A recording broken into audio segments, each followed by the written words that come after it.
नमस्कार दोस्तों, मैं हूं प्रदीप मिश्रा, आपका दोस्त और होस्ट। आज आप देखना शुरू कर चुके हैं प्रॉपर्टी मिश्रा शो और आज हम आपके साथ एक ऐसी घटना शेयर करेंगे जो लाखों इंडियन फैमिलीज को इफेक्ट कर रही है। क्या आपने कभी सोचा है कि आपका ड्रीम होम, जो उसका सपना है, कैसे रातों रात बदल सकता है? आज की स्टोरी उन लाखों बायर्स की है जो अपनी पूरी लाइफ सेविंग लगाकर फ्लैट तो बुक कर लेते हैं, लेकिन आज भी पोजीशन का वेट कर रहे हैं। वो सपना का सपना रह गया, कभी अपना नहीं हो पाया। तो आज रियल एस्टेट क्राइसिस का जो भयानक सच है, मैं वो आपको बताऊंगा। तो आज का वीडियो उन होम बायर्स के लिए है जो आंखें बंद करके प्रॉपर्टी खरीदते हैं। वीडियो को लास्ट तक देखिएगा, लाइक कमेंट शेयर करना मत भूलिएगा और फ्यूचर में रेगुलर आपको ऐसे इन्फॉर्मेटिव वीडियोस मिलते रहें, इसके लिए आपको इसी चैनल को सब्सक्राइब करना है। तो चलिए शुरू करते हैं। नमस्कार, मैं हूं प्रदीप मिश्रा। प्रॉपर्टी मिश्रा शो में आपका स्वागत है। यहां हम आपको प्रॉपर्टी और प्रॉपर्टी मार्केट की हकीकत बताते हैं। नो बकवास, डायरेक्ट काम की बात। चलिए शुरू करते हैं। दोस्तों, भारत में आज 42 सिटीज के अंदर लगभग 2000 हाउसिंग प्रोजेक्ट ऐसे हैं जो कंप्लीट होने का वेट कर रहे हैं। इन प्रोजेक्ट्स के अंदर टोटल 5.08 लाख यूनिट्स हैं जो वर्थ है, जिनकी प्रॉपर्टी की वैल्यू है 4.48 लाख करोड़। ये फिगर इतना बड़ा है कि इमेजिन भी आप नहीं कर सकते। सिर्फ एनसीआर रीजन की बात करें तो 1636 ऐसे प्रोजेक्ट हैं जिनमें 4.31 लाख यूनिट्स इस समय स्टक हैं। अकेले ग्रेटर नोएडा में सबसे ज्यादा 74,645 यूनिट स्टक हैं।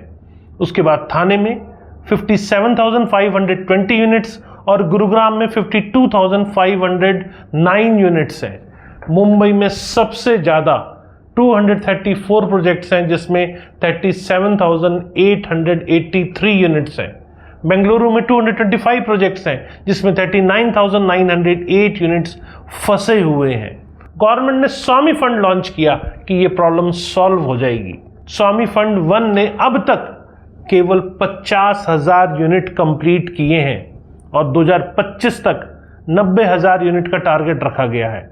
लेकिन स्वामी फंड 2 के थ्रू 15,000 करोड़ का एडिशनल फंड अनाउंस किया गया जो 1 लाख और यूनिट्स कंप्लीट करने के लिए रखा गया। अब बात करते हैं कंस्ट्रक्शन लिंक पेमेंट प्लान की रियलिटी के बारे में। जी हाँ, कंस्ट्रक्शन लिंक प्लान ये स्कीम सरफेस पे बहुत अट्रैक्टिव लगती है, लेकिन इसमें भी कई ट्रैप छुपे हुए हैं जिनके बारे में बिल्डर्स आपको नहीं बताते। कंस्ट्रक्शन लिंक प्लान में बायर्स को प्रॉपर्टी कॉस्ट का पेमेंट स्टेजेस में करना होता है, जैसे जैसे कंस्ट्रक्शन प्रोग्रेस होती है। टिपिकल कंस्ट्रक्शन प्लान में बुकिंग अमाउंट 10% होता है, एग्रीमेंट एग्जीक्यूशन पे 10%, फाउंडेशन कंप्लीट होने पे 15%, प्लिंथ कंप्लीशन पर 15% और इसी तरह डिफरेंट स्टेजेस पे पेमेंट होते हैं। ये प्लान बेनिफिशियल लगता है क्योंकि आप केवल कंस्ट्रक्शन प्रोग्रेस के अकॉर्डिंग पेमेंट करते हैं, लेकिन यहां पर बड़ा गेम है। बिल्डर्स ने इस प्लान को इस तरह डिजाइन किया है कि आप इनिशियल 6 to 8 मंथ्स में ही 70 to 80% पेमेंट कर देते हैं, जबकि एक्चुअल कंस्ट्रक्शन कॉस्ट उस टाइम केवल 40 से 50% होती है। जब टॉप फ्लोर रेडी हो जाता है तब तक बिल्डर पूरा पेमेंट ले चुका होता है, लेकिन फिनिशिंग वर्क में अभी भी 50 से 60% काम बाकी होता है। और कई बार तो ये भी देखा जाता है कि अगर 10 बिल्डिंग बन रही है, 4 में टॉप फ्लोर कंप्लीट हो गया और पेमेंट टॉप फ्लोर की डिमांड की है, तो डेवलपर आपसे 10वें या 11वें फ्लोर पे ही टॉप फ्लोर की पेमेंट मांग लेता है। ऐसी सिचुएशंस भी देखने को मिल रही हैं। और कई बार तो ये भी देखा गया है, टॉप फ्लोर पे पेमेंट डिमांड करनी है, उसे 4 फ्लोर 10 फ्लोर पहले ही मांग ली सारी पेमेंट। ये सिचुएशन बहुत डरावनी है रियल एस्टेट मार्केट के लिए, क्योंकि जब बिल्डर पहले पेमेंट ले लेता है तो उसका इंटरेस्ट प्रोजेक्ट को कंप्लीट करने में कम हो जाता है, क्योंकि पैसा तो पहले ही मिल गया है।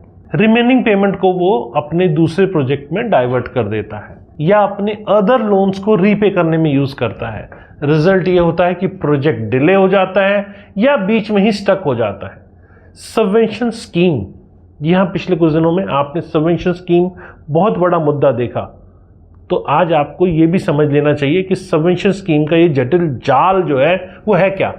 सबवेंशन स्कीम एक पॉपुलर पेमेंट मेथड है जिसमें 3 पार्टीज इन्वॉल्व होती हैं, बिल्डर, बायर और बैंक। इस स्कीम में बायर्स को इनिशियली केवल 5 से 15% पेमेंट करना होता है और बाकी अमाउंट के लिए बैंक लोन कर देता है। बैंक डायरेक्टली बिल्डर को लोन अमाउंट डिसबर्स करता है और बिल्डर की रिस्पॉन्सिबिलिटी होती है कि वो पोजीशन तक ईएमआई पे करे। बायर को ईएमआई पोजीशन के बाद स्टार्ट करनी होती है। ये तो वो है जो बोला जाता है, क्योंकि इस स्कीम में उन लोगों को अट्रैक्ट किया जाता है जो रेंट पे कर रहे हैं, क्योंकि उन्हें डबल बर्डन नहीं उठाना पड़ता। लेकिन यहीं पर रियल प्रॉब्लम है, जब बिल्डर ईएमआई पे करना बंद कर देता है और प्रॉपर्टी को इन्फ्लेटेड कॉस्ट के ऊपर आपको बेच देता है, तो बैंक बायर के पास जाकर ईएमआई का डिमांड करता है, क्योंकि लोन बायर के नाम पर है। अगर पोजीशन डिले हो जाता है तो बायर को रेंट भी पे करना पड़ता है और ईएमआई भी पे करनी पड़ती है। यहाँ इंपॉर्टेंट इशू यह है कि डेवलपर की क्रेडिबिलिटी कहाँ है। डेवलपर कमिट कर रहा है लेकिन एक्चुअल में नहीं हो रहा। सुप्रीम कोर्ट कई बार इन चीज़ों को बंद कर चुकी है, उसके बावजूद डेवलपर्स बैंक मिलकर, ये नेक्सस मिलकर नई नई स्कीम्स जनरेट करते हैं और एडिशनल रेट्स के ऊपर आपको प्रॉपर्टी बेच देते हैं और वो एडिशनल पेमेंट का बर्डन भी आप पर आ जाता है। ऐसे बहुत सारे केसेस देखने को मिले हैं। सुप्रीम कोर्ट ने रिसेंटली इस इशू को बहुत सीरियसली लिया है। कोर्ट ने ऑब्जर्व किया है कि बिल्डर और बैंक के बीच में अनहोली नेक्सस है जिससे बायर को चीट किया जा रहा है।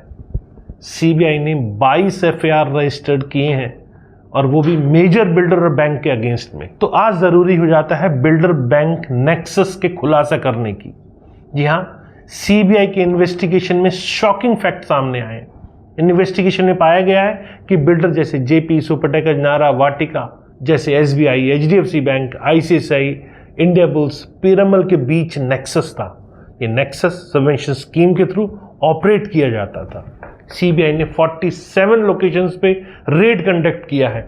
दिल्ली, गुड़गांव, नोएडा, ग्रेटर नोएडा, गाजियाबाद, सब जगह। इन्वेस्टिगेशन में 1000 से ज़्यादा इंडिविजुअल्स को एग्जामिन किया गया और 58 प्रोजेक्ट साइट विजिट किए गए।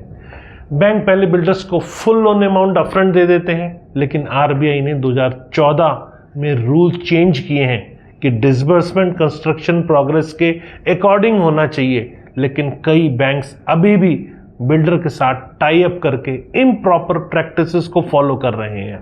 सुप्रीम कोर्ट ने नोट किया है कि बैंक और बिल्डर मिलकर होम बायर्स को ट्रैप कर रहे हैं।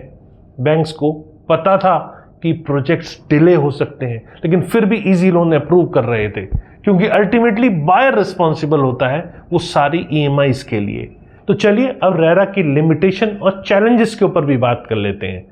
रेरा एक्ट 2016 में इम्प्लीमेंट हुआ। होम बायर्स को प्रोटेक्ट करना उसका मेन मोटिव था, लेकिन प्रैक्टिकल इम्प्लीमेंटेशन में कई लिमिटेशंस हैं। रेरा केवल ऑर्डर इशू कर सकता है, लेकिन उसके पास प्रॉपर इन्फोर्समेंट पावर्स नहीं है।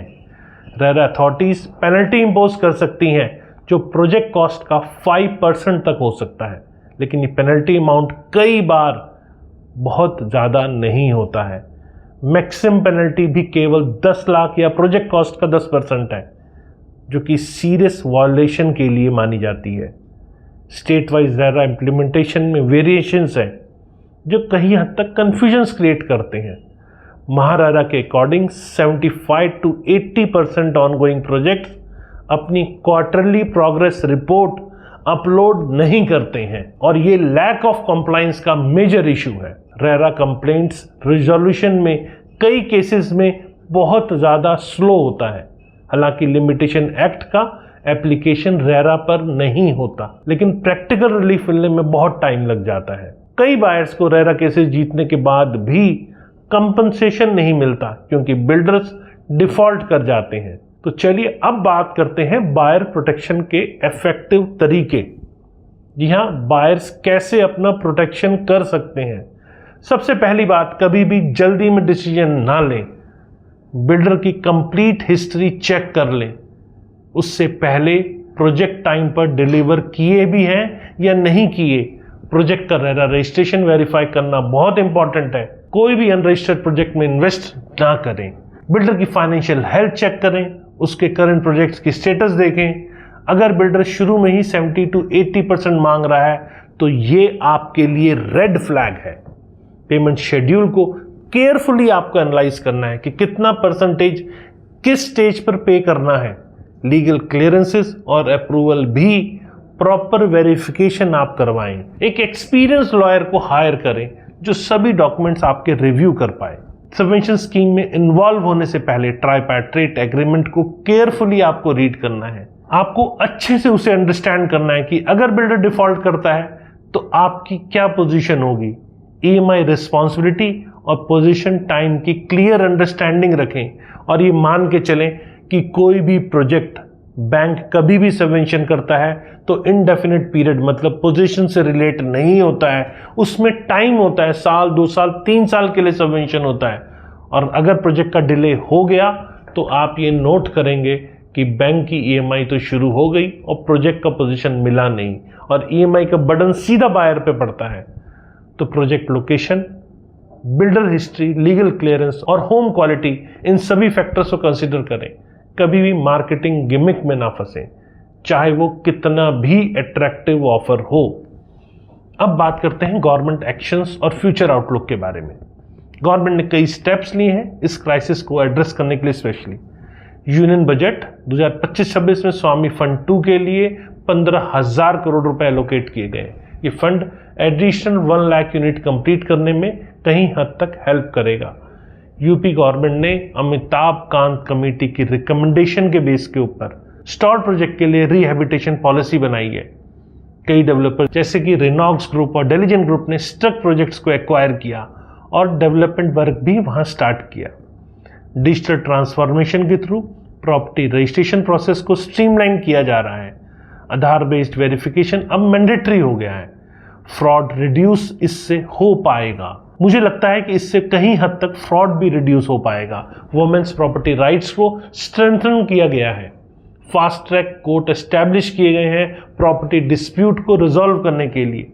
रेरा अथॉरिटीज की पावर बढ़ाई जा रही है और कंप्लायंस मॉनिटरिंग इंप्रूव किए जा रहे हैं। ये तो हुआ गवर्नमेंट के स्टेप्स।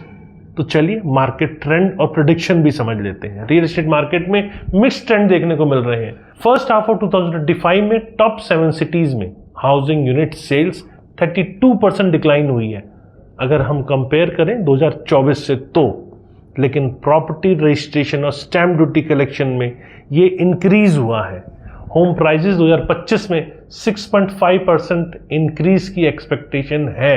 मिक्स सेगमेंट हाउसिंग जो कि 50 लाख से 1 करोड़ के बीच होता है, इसका 48% मार्केट शेयर है और 12% ग्रोथ हो रही है। लग्जरी हाउसिंग क्या है, क्यों है और ये कैसे बिक रहे हैं, इसका भी मैंने डिटेल वीडियो बनाया है। इसको डिस्क्रिप्शन में मैं लिंक दे रहा हूं, इसको आप पूरा देखकर एग्जैक्ट समझ सकते हैं। वैसे इंटरेस्ट रेट में 50 बेसिस पॉइंट का कट अभी एक्सपेक्टेड है अगले 12 महीनों के अंदर, जो कि एफोर्डेबिलिटी कहीं हद तक इंप्रूव हो सकती है। अगर कट नहीं भी हुआ तो स्टेबिलिटी रहेगी। 2025 तक मुंबई और पुणे में ऑप्टिमल एफोर्डेबिलिटी लेवल एक्सपेक्टेड है। कोलकाता सबसे अफोर्डेबल मेजर सिटीज बनी रहेगी। पेरिफेरल माइक्रो मार्केट्स में प्राइस एप्रिसिएशन ज्यादा हो रही है compare to prime location. REIT market strong performance show कर रहा है और वो भी 6070 करोड़ डिस्ट्रीब्यूशन के साथ में। फाइनल एडवाइस और वार्निंग आप सबके लिए दोस्तों, रियल एस्टेट इन्वेस्टमेंट एक मेजर फाइनेंशियल डिसीजन है जिसमें आपकी लाइफ सेविंग इन्वॉल्व होती है। मेरी आपसे हम्बल रिक्वेस्ट है कि कभी भी इमोशनल डिसीजन ना लें। मार्केट में जो भी अट्रैक्टिव स्कीम दिखाई जा रही है उसके पीछे की रियलिटी को जरूर समझ लें। कंस्ट्रक्शन लिंक प्लान और सबवेंशन स्कीम में हिडन रिस्क होते हैं जिसके बारे में बिल्डर्स आपको क्लियरली नहीं बताते। आप जब भी कोई प्रॉपर्टी बुक करें तो कंप्लीट ड्यू डिलिजेंस कर लें। बिल्डर की track record, financial stability, project approvals, legal clearances सब वेरीफाई कर लें। हमेशा रिमेंबर रखें, अगर कोई डील बहुत ज़्यादा गुड लग रही है तो प्रॉब्ली उसमें कोई ना कोई कैच है। रेरा एक गुड लेजिस्लेशन है लेकिन प्रैक्टिकल इम्प्लीमेंटेशन में अभी भी गैप्स हैं। इसीलिए प्रिवेंशन ही बेस्ट प्रोटेक्शन है आपका। अगर आप ऑलरेडी किसी स्टक प्रोजेक्ट में इन्वेस्टमेंट है तो अपने लीगल राइट्स के बारे में जानें। रेरा कंप्लेंट फाइल कर सकते हैं, कंज्यूमर कोर्ट में भी जा सकते हैं या फिर कलेक्टिव एक्शन ले सकते हैं। लेकिन सबसे इम्पॉर्टेंट ये है कि फ्यूचर में ऐसी मिस्टेक्स आप ना करें।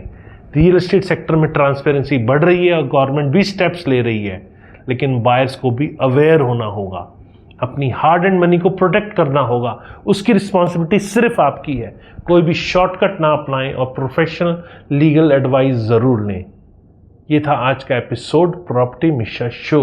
अगर इन्फॉर्मेशन आपको हेल्पफुल लगी तो लाइक, शेयर और सब्सक्राइब करना ना भूलें। आपके सवाल कमेंट्स में पूछें और मैं आपको रिप्लाई करूंगा। आपका प्रॉपर्टी एडवाइज़र प्रदीप मिश्रा। मिलते हैं अगले एपिसोड में। नमस्कार और जय हिंद।